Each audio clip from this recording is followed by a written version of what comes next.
5 a.m. in New York City. Good morning. I'm Danny Berger with your Bloomberg Brief. Here's what you need to know this Monday. Will he or won't he? With Jackson Hole on deck, does Fed Chair Powell endorse a cut next month? 90% of the way through a solid earnings season, the last leg, U.S. retailers from Walmart to Target to report. And a coalition of the willing. President Zelenskiy and his European allies land in Washington to push the U.S. on security guarantees. It has that full-on summer Monday feeling today. It is a melt-up that we saw last week, 3 all-time highs in the market. We are slightly weaker this morning after a weaker end to the week on Friday. S&P futures down 1/10. Same goes for NASDAQ. Russell 2000 futures outperform up 0.1%. That might be because of the rally we are seeing in bonds this morning. Bond yields are lower across the board, middle of the curve. The 10-year yield down just under 3 basis points at 4.28. We're still pricing in something like a 90% certainty that we will get a cut from the Fed next month, but that has seen a curve steepening. The 530s, that is at its steepest since 2021. Let's get you some stocks moving in the pre-market this morning, though. With that is Valerie Teitel. Hey, Val. Good morning, Danny. I've got a few in the pharma space. Let's start with Novo Nordisk getting FDA approval for its weight loss drug Wegovy to treat a rare form of liver disease, helps cure scarring on the liver. We're seeing those Novo Nordisk shares jump over 2% so far in pre-market trade. Now, note, Danny, this is the second positive catalyst for Novo Nordisk just this month. Recently, the Eli Lilly competitor, their obesity pill came in less effective than assumed in drug trials. The second boost for Novo Nordisk, up 2.4% in pre-market. Let's move on to Tonix Pharmaceuticals. A bit of a similar story here. They got FDA approval for their drug to treat fibromyalgia. That drug will be out in the fourth quarter. The stock was halted for trading on Friday pending this release. It's jumping over 13% in pre-market trade. Lastly, Merger Monday, let's call it. Wall Street Journal reporting that there might be a take private going on with Soho House. Now, this would be backed by some of the members' biggest backers of hotels, and Wall Street Journal reports that that might be taken private at $9 a share. So Soho House rising nearly 13%, trading at $8.62 a share. The Wall Street Journal also reporting that Apollo was key to lending financing for the deal. Danny. Soho House has really been languishing since it went public. Valerie, thank you very much. Now, in just moments, we're going to be catching up with Seema Shah of Principal Asset Management on this record-breaking stock market. Later in the hour, we'll look ahead to this week's Jackson Hole Symposium. We'll speak with Malek of Siebert Financial. Now, that summer melt-up, it continues in force. As I mentioned, U.S. stocks last week hit an all-time high 3 consecutive days in a row. Meanwhile, look at what's happening in credit. Investment grade spreads, those are sitting at the tightest level since 1998 when Bill Clinton was president. Joining us now is Seema Shah, Chief Global Strategist at Principal Asset Management. So Seema, spreads on IG extremely tight, stocks at all-time highs, Bitcoin just below all-time highs, gold hitting all-time highs. Can the good vibes keep going throughout the summer and beyond? Hi, Danny. Well, yeah, as you said, the market is doing incredibly well. And I think it makes sense at the moment. The backdrop is still one of a fairly constructive economic growth. You know, we've seen some signs of slowdown, but I think concerns about recession are extremely low. And then on top of that, you're now going to get Fed rate cuts. So they're essentially preemptive Fed cuts. So you're creating this really, really strong environment for risk assets to continue to perform fairly well. Now, we have to be aware that there are a lot of risks on the horizon. There's a lot of turmoil, volatility, potentially, continued signs of further slowdown, continued signs of tariff pass-through to inflation. But overall, from our perspective, that's still going to be a lot of noise, and we are expecting this run to actually continue to be sustained into 2026. It's been remarkable, though, that since mid-April, this is a Treasury market that has barely moved. It feels eerily calm. The entire curve has been locked in something like a 25 to 40 basis point trading range, Seema. Yes, this market is pricing in near certainty that we're going to get cuts in September. But what do you make of the calm and whether it can last? Well, I think our biggest concern about the Treasury curve is really at that long end. You know, we are anticipating rate cuts to start in September. We think they're going to be a fairly shallow cutting cycle. Our concern is more that you're going to see this continued pickup in inflation through next year, partly because of tariffs, partly because of actually fairly strong growth. And then on top of that, we also have to add in concerns about the fiscal debt situation. And none of that is going away. So we are expecting the steepening of the yield curve. And for me, when we're looking at equities, for example, that upward pressure at that long end is a bit that could create some tensions and essentially slow down the pace of positive gains for the equity market and for some other parts of the market too. Well, where inflation might show through, Seema, are in parts of this equity market that maybe don't care. Just given the narrowness of the rally, the fact that you have the top 10 companies attributing to 60% of the rally for the S&P since the market bottom. So those concerns, I see what you're saying, Seema, playing out for the long end of the curve. Do they matter at all for risk assets in the equity market? Well, to your point, I mean, concentration within the S&P 500, it is at a level, it's actually becoming a little bit concerning again. I think investors had looked away from it for the last 6 months or so, and now they're starting to look at those AI trades, those big tech companies, and wondering, is this really sustainable? Is this a key vulnerability? And exactly to your point, increasingly, whereas before COVID, these tech companies were very much of a cyclical play, they are less and less of a cyclical play and almost something which is a little bit more permanent. And the reason for that is because they're driven by the theme of AI and technology really driving productivity growth in the long run. Now, at the moment, we still fully believe in that. But of course, at some point, those valuations do become a little bit frothy, and that's when you start to see investors lose some confidence. At the moment, we think that this can continue to power gains. And certainly if there is volatility and noise in those tech companies, we would actually be trying to look through all of that and saying, look, this is a long-term thematic trade. It's something that we want to stay in, even as the noise continues. Well, that's an interesting point, Seema. If there is something like an economic slowdown, does that affect big tech prices? Do they hold up? Do they almost become a haven in that type of scenario? I think they absolutely do. I mean, one of the things that we have to think about is over the coming months, there's going to be a lot of concerns about tariffs. What are the impact on supply chains? And we expect that to be across the board. Any company which has got any kind of exposure to supply chains will have some kind of impact. The good thing about the tech companies is that they do have the strong balance sheets, they have the pricing power, the cash flow to withstand some of those headwinds. So we do think that becomes a bit of a safe haven. It's this kind of island amongst all of the volatility and noise where investors can say, look, we know that tariffs are something which is ongoing right now, but we want to think beyond that. What is going to be driving productivity, et cetera, over the coming years? And it's not really going to be tariffs. Tariffs is going to be something that companies will adapt to. So we do believe that we can just look through that and keep focusing on some of those really big companies which have got provenly successful strategies to date. Well, to that point, Seema, of companies being able to navigate tariffs, this earnings season had been remarkably strong. The Wall Street Journal had a story out noting that 58% of companies raised their full year guidance in this quarter that we've heard from so far. A far cry from the first quarter when so many companies were issuing these messages of uncertainty when it comes to tariffs. What do you make of that and the resilience of these companies? And if at any point you are going to start to see tariffs drive a greater narrative among them? Yeah, and I think this earnings season has been a really important reassurance for investors to know that companies don't feel very, very pressured by that political environment and all the noise that has been going on and are able to navigate. Now, the thing that we are expecting is, of course, is as time goes by, fewer and fewer of these companies are going to be able to absorb those tariffs. And you could see that increased path through to consumers. And that's when we start to think about an economic slowdown as some of the consumer spending starts to drop away in light of those price increases. So it's still early days. It's going to be very important. I think, as we're looking across a whole breadth of economic data, it's also going to be really important to keep an eye on all those earnings reports, exactly what forward guidance is, how are companies reporting in terms of their price increases, because that's going to be really key to how we want to be deploying some of those assets. There's been a lot made. I mean, Goldman has talked about this a lot, that about like 2/3 of companies have seen margin pressures hold up in a way, or rather worsening margins that suggest that they are eating the price increases at the moment and not passing it along to the consumer. Seema, what would be the timeline, do you assume, that starts to end? That you do see prices, to your point, start to get passed along to consumers? Is this something that we need to navigate in 2026, or is this the second half of 2025 issue?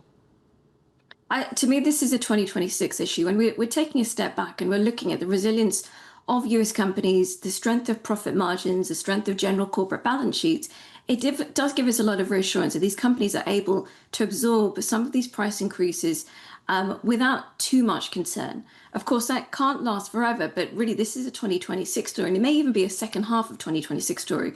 When we're talking to our CIOs across principal asset management, the very, very clear sound that we're getting is real optimism about next year. They recognize that there's potentially a slowdown coming, but they do look at the credit fundamentals, the equity fundamentals of these companies, and are saying, look, we do feel pretty sure that these companies will be able to withstand, and this is still an environment that you want to stay fully invested. Seema, we're going to have to end it there. Thank you so much. Wonderful to kick off the week with you. That's Seema Shah of Principal Asset Management. Let's get you some other top stories now that are trending on the channel this morning. A gauge of Shanghai-listed stocks closed at its highest level in a decade. That cements a 20% turnaround since the Liberation Day sell-off in early April. Investors with near-record savings have rotated out of bonds and into stocks. Goldman Sachs has opened its new offices in India's financial capital as a U.S. firm seeks to expand in the world's fourth largest economy. A statement says that they are about 50% larger than its previous location in the city. India is Goldman's biggest office outside of the U.S. And shares of Vestas jumping this morning. Tax credit guidance issued by U.S. government agencies for clean energy projects are seen as far less onerous than feared. Analysts at Jefferies wrote that it was, quote, close to the best outcome as possible. Coming up, Presidents Trump and Zelenskiy are set to hold talks in Washington today. We're going to have more on that meeting alongside European allies coming up on your brief.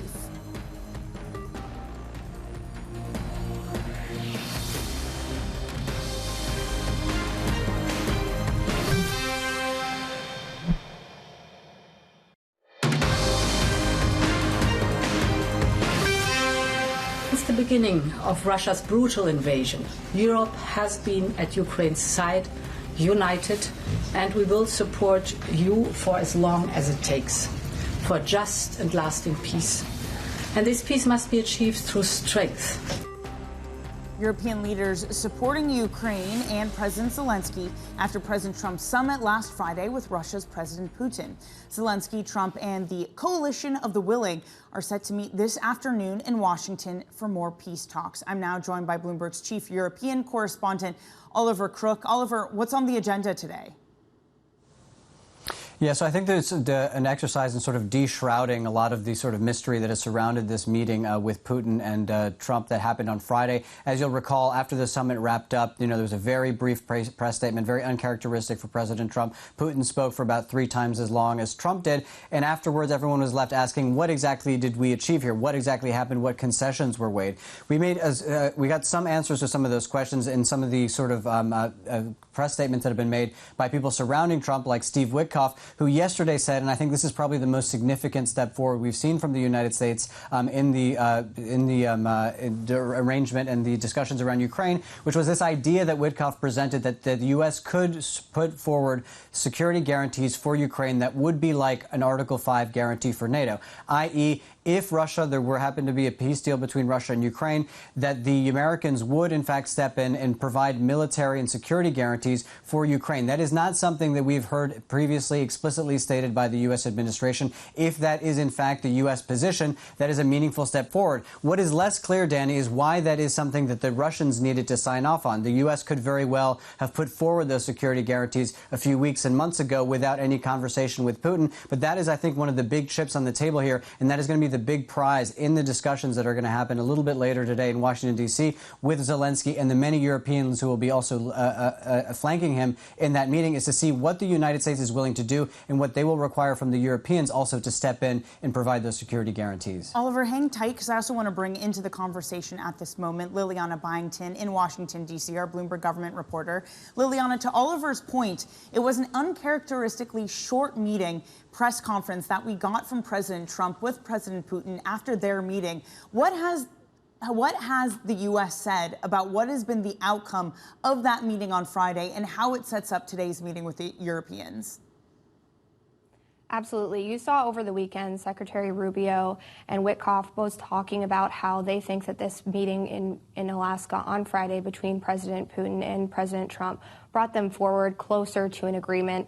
You didn't see many details out of that meeting about exactly what the agreement is going forward, but you saw that they both are talking about how they think that this has moved us a step forward towards that. And you saw just last night, overnight, that we saw that President Trump is putting more pressure on President Zelenskiy to make an agreement to get closer to an end to the war.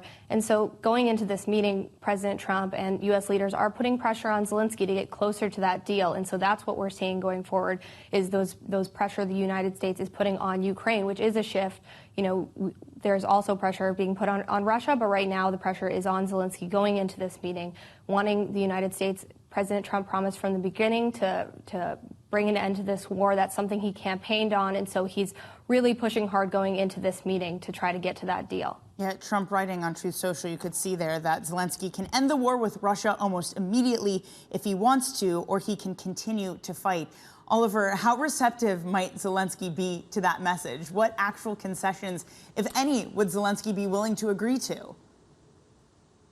The truth of the matter is we don't know the answer to that question. Very publicly, Zelensky has said from the very beginning of the war that not only are there no concessions that will be willing to be made in terms of land, but in fact, any peace agreement will have to return Crimea back to Ukraine. This, of course, is seen as intensely impractical, and certainly by the Trump administration, which has really been marked by those generous to his view, a much more pragmatic approach to the situation on the ground and having to deal with those realities. The Trump administration says, listen, this is the reality of the situation. We probably need to move in a direction towards a sort of land concessions. But what I think might be interesting, and you might have a situation from what we heard from Witkoff yesterday, is where you have a kind of de facto NATO membership for Ukraine, i.e., NATO-style security guarantees, and then you have the Ukrainians a kind of de facto accepting potentially that some of these regions will be lost. This is not something that will be ever legally acknowledged, I suspect, in Ukraine. It is not something that they would come to. But at the end of the day, the United States holds a huge number of cards, not just in terms of military aid and support, but continuing to sell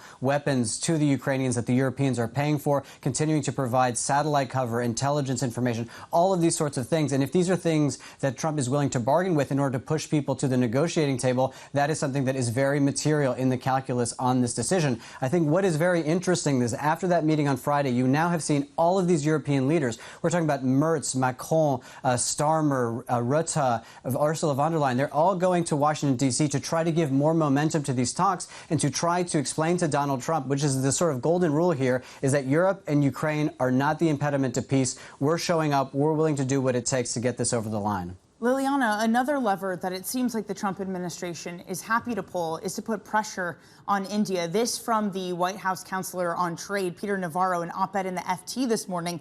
India's oil lobby is funding Putin's war machine. That has to stop. What did this opinion piece from Peter Navarro tell us about strategy and tactic from the Trump administration on putting on pressure on secondary tariffs? Exactly. I think what you saw from that op-ed this morning is just that the United States is willing to continue to put pressure on Russia's economy, and that one of the ways that they're doing that is through India. Trump is planning to double U.S. tariffs on India's goods to 50% later this month unless India stops buying Russian oil, and so that's kind of where you're continuing to see that pressure on the Russian economy, and that's something that Congress has also said that they're willing to support more sanctions on Russia if there isn't getting closer to an agreement in these talks. And so that's something we saw from this morning from Peter Navarro from that op-ed, is continuing to put pressure on India when it comes to this crude oil and buying it, because that's something that really does put pressure on Russia and its economy. Right, writing, if India wants to be treated as a strategic partner of the U.S., it needs to start acting like one. Oliver, Liliana, thank you so much for joining us. Chief European Correspondent Oliver Crook and Bloomberg government reporter Liliana Byington. Coming up on the show, Soho House may be going private. More on that potential deal and your other front pages this morning. We'll have that for you next on your brief.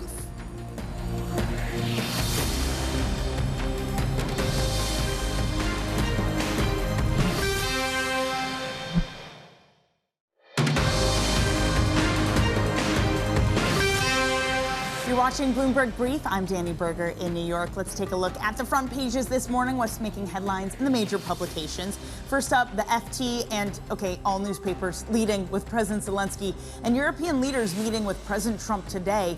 On the agenda, pin down security guarantees for Ukraine. Zelenskiy wrote on X that they must be really practical, delivering protection on land, in the air, and at sea. Next up on the Washington Post, the story of how a federal agent detained a food delivery driver as he emerged from a D.C. coffee shop on Saturday morning. The incident was captured on video and spread widely online.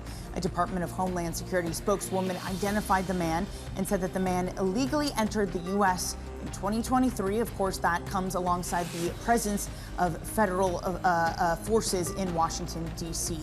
Next up on the Wall Street Journal, reporting that a group of investors led by one of the biggest hotel owners in the U.S. is nearing a deal to take Soho House private. The possible deal would end a months-long contest over the fate of the Giant Members Club operations. The investors are expected to pay around $9 a share for the company's outstanding public stock. That values it at $1.8 billion, not including debt. Soho House shares up about 12% in the pre-market. It's languished as a public company, down 45% since it IPO'd in 2021. Elsewhere, markets are calm, but bond markets are rallying, led by the long end this morning, down by nearly 3 basis points for the 30-year yield.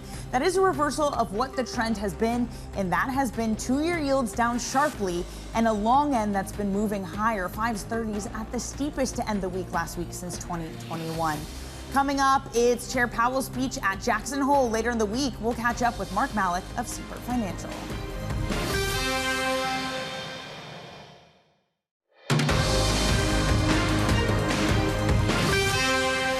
It's 5:30 a.m. in New York City. Good morning. I'm Danny Berger with your Bloomberg Brief. Here's what you need to know this Monday. Will he or won't he? With Jackson Hole on deck, does Fed Chair Powell endorse a cut next month? 90% of the way through a solid earnings season, the last leg, U.S. retailers from Walmart to Target report. And a coalition of the willing.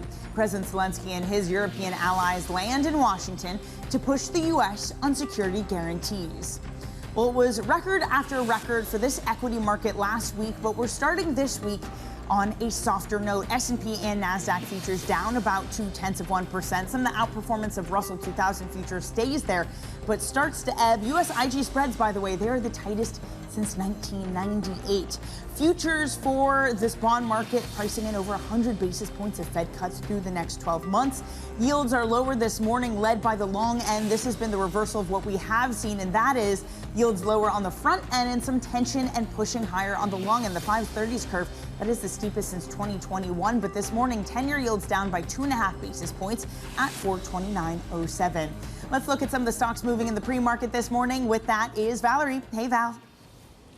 Good morning, Danny. Let's start with Novo Nordisk on the back of an FDA approval that its weight loss drug Wegovy can be used to treat a rare form of liver disease. Wegovy is up 2.5% in pre-market trade. This is the second positive catalyst for this stock that's had a really tough first half of the year. This comes after its main competitor, Eli Lilly's weight loss pill, came as not as effective as assumed in clinical trials. Let's move over to Copenhagen. Vestas Wind Systems, the best performing stock in Europe today, up 17%. This comes after the IRS on Friday clarified some rules around these wind energy, these clean energy tax cuts, and they're seen as less onerous than expected. So Vestas Wind Systems, the best performing stock in the Eurostock 600.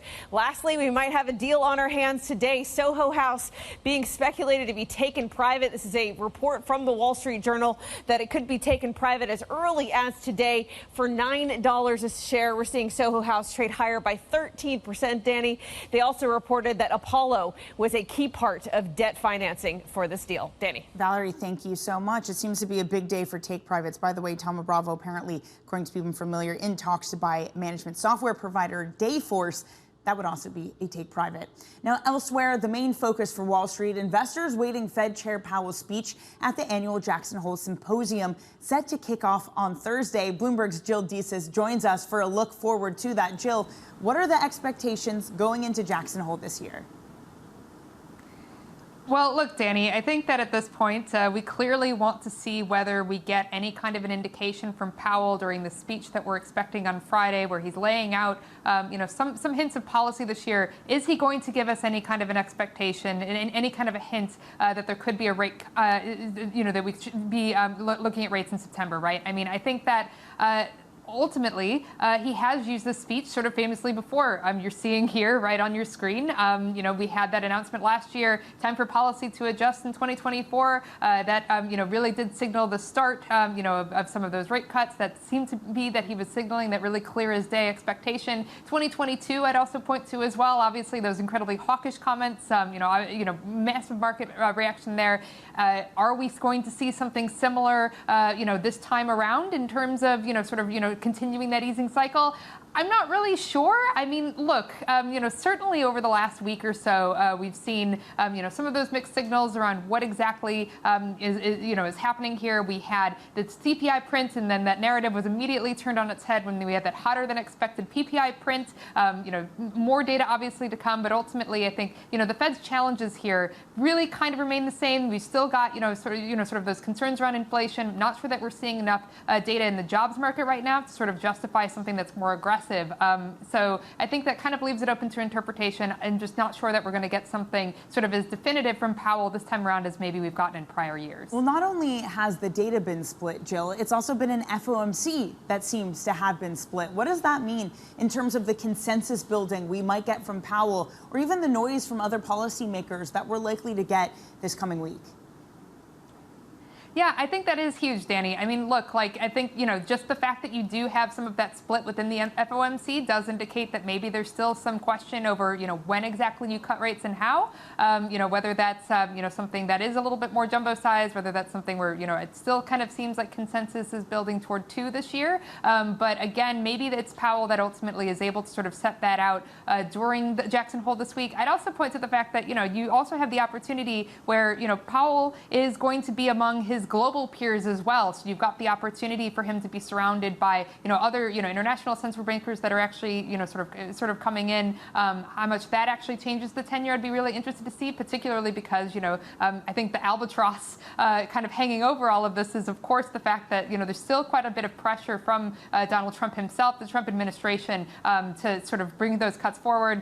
We'll have to see what ultimately happens this week at Jackson Hole. You'd have to imagine that Powell is maybe happy, for lack of better terms, that Myron has yet to be confirmed and will not be at Jackson Hole. Jill, thank you so much for that. That is Bloomberg's Jill Desis. Now, Malek of Siebert Financial is also looking ahead to the Fed, to the Jackson Hole meeting and the rate decision next month, writing, "It is far too early to tell if there will be a cut next month. We still have another inflation number, PCE price index, and a monthly employment number. The latter could be the real catalyst." Mark joins us now, I am pleased to say. Mark, great to see you this morning. Thanks for joining in studio. Great to be here. Thank you. So the market pricing an 85% odds that we'll get a cut next month. Are you pushing back against that? I think 85 is even a little bit high. If you start to look at the numbers, if you look at what we're hearing from the Fed governors that are out there, even the folks that are on the sort of left side, on the dovish side of the spectrometer, you're hearing them sort of hedging their bets a little bit. It doesn't look like a lock. I mean, obviously, we have 2 governors that seem like they're a lock for obvious reasons. One of them is going to be on later today, I think, on the channel, so you'll have to get it directly from her. But I think that, again, I think later this week, what we're going to hear even out of Powell is him hedging, not necessarily suggesting anything. He's going to try to keep his powder dry for the next meeting. Next meeting, possibly we can just hear some positive talk, maybe not necessarily a move. Well, I was going to say, we're just hearing from our reporter, Jill, the look back, 2022, the pain speech. Yeah. Last year, it was time has come for policy to adjust. So are you basically saying that this Jackson Hole, curb your enthusiasm, we're not going to get any grand policy pronouncements from Powell? Yeah, I don't think so. The market would certainly love it. But I think they have a big challenge ahead of them. I would not want to be part of this FOMC. Look, they're talking about whether or not to cut 25 basis points, and they're talking about not cutting because of the potential inflation from tariffs.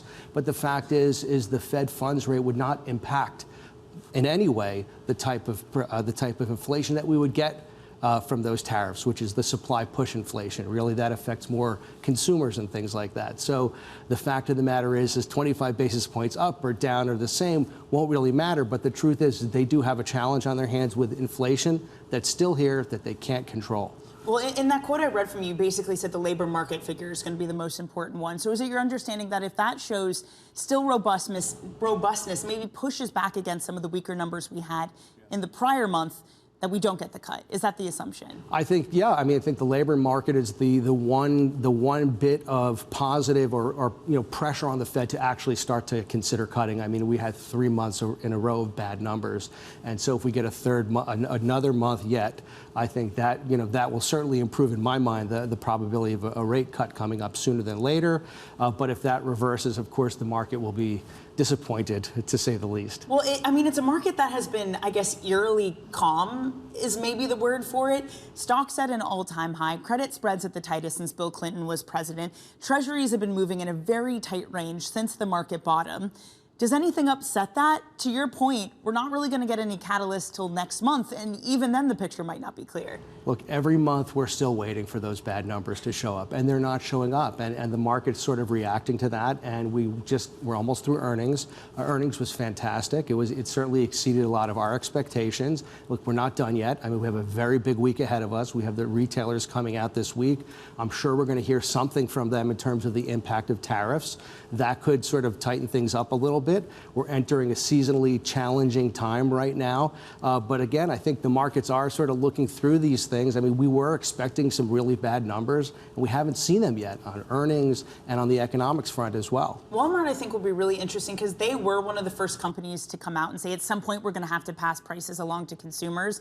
President Trump had thoughts about that. But if we get Walmart again and they say, all right, we're eating the margins for now, at some point we actually will pass prices along to consumers. Does that change about how you think about not just inflation, but the strength of this economy going forward if we start to see those consumers really challenged and met with higher prices? Yeah, I think it is a challenge. And I think that consumers are very sensitive to price right now. I think we just came off a time of very challenging price hikes, and prices are still going up. We have to remind ourselves of that.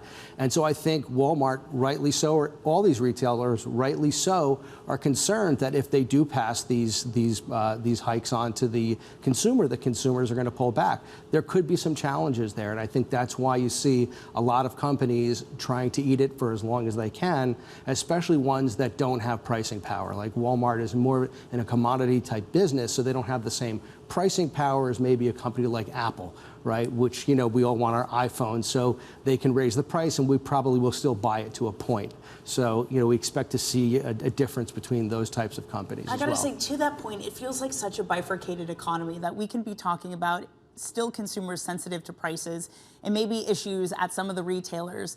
And then the big tech companies spending nearly $300 billion so far this year on capital expenditures. Can you really be bearish as long as the latter is going on? No, not at all. I think that's what really is carrying everybody forward. That is the wind that's keeping everything moving. Certainly on our side, we have such a strong conviction in that whole tech area because we see the spending and we see the market expanding, and we know that tariffs are going to impact certain companies within that area. However, the growth that we're expecting is going to far exceed any of those challenges, and we expect those companies to weather those challenges, even though there might be some extremes, as we're hearing about every other day what type of tariffs might be hitting NVIDIA. Still, the growth that we're expecting out of that company and companies like them far exceeds that. So it gives us a lot of confidence that certain sectors, at least, we can still be very positive because the momentum is strong and it's justified. The thesis still stands. Well, one of the big sticking points is in the amount of money they're spending, the concern of do they get the return on investment? How long does it take to actually ascertain that? When a lot of these projects are building out data centers, trying to get their hands on energy is still really in the early innings.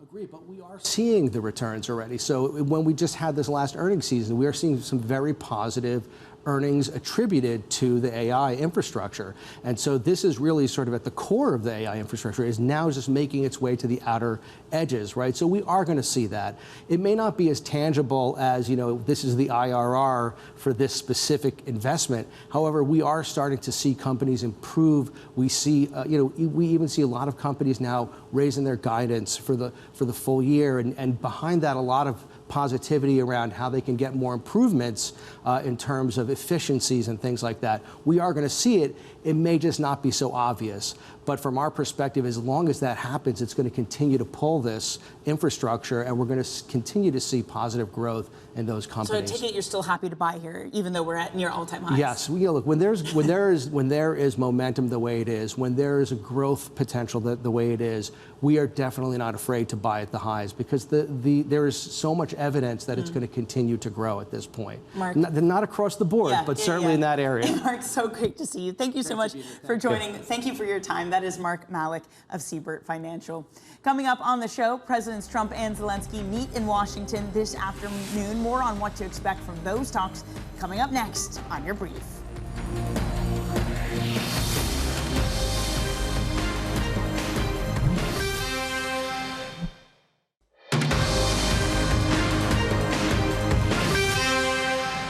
As I've often said, Ukraine must become a steel porcupine, undigestible for potential invaders.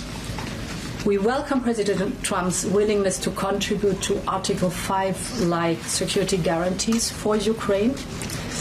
And the coalition of the willing, including the European Union, is ready to do its share. Security guarantees for Ukraine are on the agenda as European leaders join President Zelensky for a meeting with President Trump in Washington. That's after Trump held a summit on Friday with Russian President Vladimir Putin. For more, we are joined by Bloomberg government reporter Liliana Byington in D.C. Liliana, what did we learn from Friday, and how does that color what the meeting today is likely to be like? Right. Over on Friday, we saw that meeting between President Trump and President Putin, with Trump leaving the meeting saying that he was more interested in a deal for peace than he was for a ceasefire. That is definitely a shift from what we've seen before from him. And so going into this meeting today with President Zelensky and European leaders, we're seeing a really high-stakes moment for the President of the United States in his quest to get peace between Ukraine and Russia, something that's eluded him so far, but he sees an opening for right now when it comes to these negotiations. Right now, the talks are around security guarantees when it comes to Ukraine and what the U.S. is willing to offer. And so that's what we're waiting to see, what those talks will look like today when it comes to what those details actually look like. President Zelensky is hoping to get that information from President Trump today during their meeting, exactly what that agreement could look like and what promises were made to Putin in those talks. Elsewhere, we did have Peter Navarro, the trade advisor to President Trump, writing an op-ed in the FT, essentially slamming India for buying Russian oil. Liliana, what was Navarro's argument, and what does it potentially say about where government policy around India and secondary sanctions go? Right. His argument is that, buying this oil is helping the war in Russia, and that India doing that is causing, the war to continue, and it is helping them economically. And so that's the argument from the United States, from Navarro, and you saw that in that op-ed this morning. And you see that the United States is continuing to put pressure on India when it comes to those tariffs. It shows that the president is not backing down on his threat to boost tariffs on India later this month because of that. And so that's what we're seeing here, is that threat continuing, Navarro continuing to put pressure on India, and those threats continuing on Russia's economy when it comes to, threatening India over these tariffs. Liliana, thank you very much for your reporting this morning. That is Bloomberg government reporter Liliana Byington in Washington. Now let's switch gears, because we are 90% of the way through this earnings season, and retailers are set to wrap it up this week. It will start with Home Depot on Tuesday, Target and Lowe's on Wednesday, and Walmart on Thursday, with investors looking for clues on tariff impact and the state of the consumer on their guidance. For more, we're joined by Bloomberg Global Business reporter Katie Linzel. Katie, just set it up for us. Given what we've seen from earnings so far, what are we expecting from some of the big box retailers? So really, I think it's going to be a mixed bag for retailers this week in the US, a very busy one, as you point out. If we look at Walmart, I think it's going to be quite a cautious read from Walmart. When they last reported in May, they were unable to give guidance on earnings per share, and we think that could be the case again this week. Walmart are really challenged by Trump's tariffs. They're really challenged by the sort of increase in prices. And although they're going to be looking to, as much as possible, keep prices down, we have seen, anecdotally, prices already rising there, and that's already got them some bad publicity, so they're going to be very focused on that. If we look over to Home Depot, I think we could see a much more sort of positive read. On Home Depot, there are expectations that we could see US sales rise at the fastest in nearly 3 years. That's being put down quite a lot to favorable weather and seasonality. So we may really see shoppers leaning into buying items like grills and barbecues and the sort of items that you love to buy in the summer. Having said that, consumers are pulling back from the big ticket discretionary items like buying a new bathroom, a new kitchen, that kind of spend. They're thinking, that can wait until interest rates are maybe a bit more under control and until the consumer's feeling more confident. So it's going to be sort of a mixed bag across retail, and analysts are going to be looking very closely, as you say, at how exactly are retailers able to cope with Trump's tariffs. Well, Katie, to that point, you have seen some of the surveys, like you, Mitch, came in last week, a bit weaker for August than expected, an uptick in inflation expectations. You touched on this, but for the Walmarts of the world, how long can they keep their margins? How long can they keep eating higher prices in terms of margins? And is this a consumer that's willing to accept higher prices? Absolutely. I think, that might be the lovely expectation that these retailers can just eat it up, that they don't need to pass on the prices. But really, we know the reality is different. Already there's been, as I said, some negative publicity. There's been sort of these stores like Walmart and Target have huge numbers of staff, right? And they've already, in some cases, been going on social media showing the price rises that they're seeing in categories like toys, for example. I think fashion, clothing is another category where we've started to already see prices inch up. So really, these stores don't have that much to fall back on. They are going to have to be increasing prices, and we are going to see shoppers shop around as much as they can. Having said that, I think it's going to be a game that many retailers inside the same category are having to do the same thing. So it's going to be tighter and tighter in competition. But really, there's not that much longer that they can just sort of keep their margins narrower and narrower and try and eat this up. Yeah, we'll see what that brings. Again, that kicks off this week. Katie, thank you so much for joining us this morning. Global business reporter Katie Linzel. Coming up, high-level talks in Washington. That's in your day ahead. We'll have your trading diary for you next on Bloomberg Brief.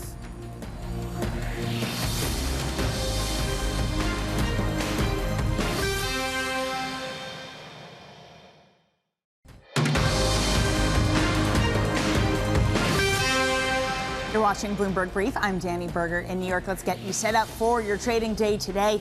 We're going to have fresh housing data that comes from the NAHB Housing Market Index at 10 a.m. Eastern.